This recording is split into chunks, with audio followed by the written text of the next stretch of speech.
امام راضی رحمت اللہ علیہ په تفسیر کبیر کې په دې لومبي جلد کې د بسم الله متعلق لیکي و فرعون ځان له یو محل جوړ کړي. هغه وخت چې کوم وخت کې لا فرعون د خدای دعوه نه کړي، نو په هغه محل د پاسه د الله نوم لیکل، د محل پر سر باندې د الله نوم لیکل.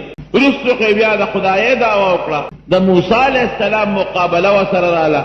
یو ځل موسی علیه السلام د رب العالمین په حضور کې دربار کې سوال وکړ چې الله فرعون ستا د نوم دعوه کړې ده، ستا نوم یې په ځان ښودی دی، انا ربکم الاعلی.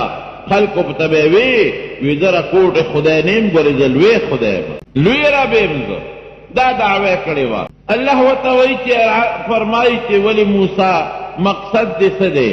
وی پروردگار بس تلاوی نیسا تبه کا ولی نه تبا کې دا محل او دا بلډینګ ولا پر ازمکه دن نکا ځان له لوی محل جوړ کړی دی. الله چې د ازمکه اوښلیږي او سره د نوکرانو د وزیرانو، ځکه د بادشاه د محل کې دا ټول وزیرانو دا خلق را جمع کیږي، پکې میټینګونه کوي.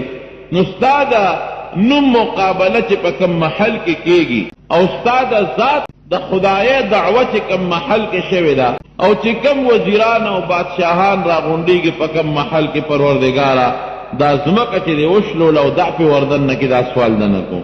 الله ورته څه فرمایي؟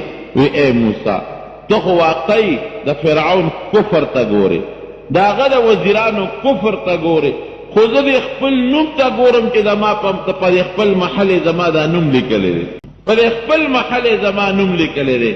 دا بس سره د دې مرګرو غرقوم خو د محل نه باز دی که نه. واقعي پروردګار ګوره د ډېر لوی حکمت خاوند دی.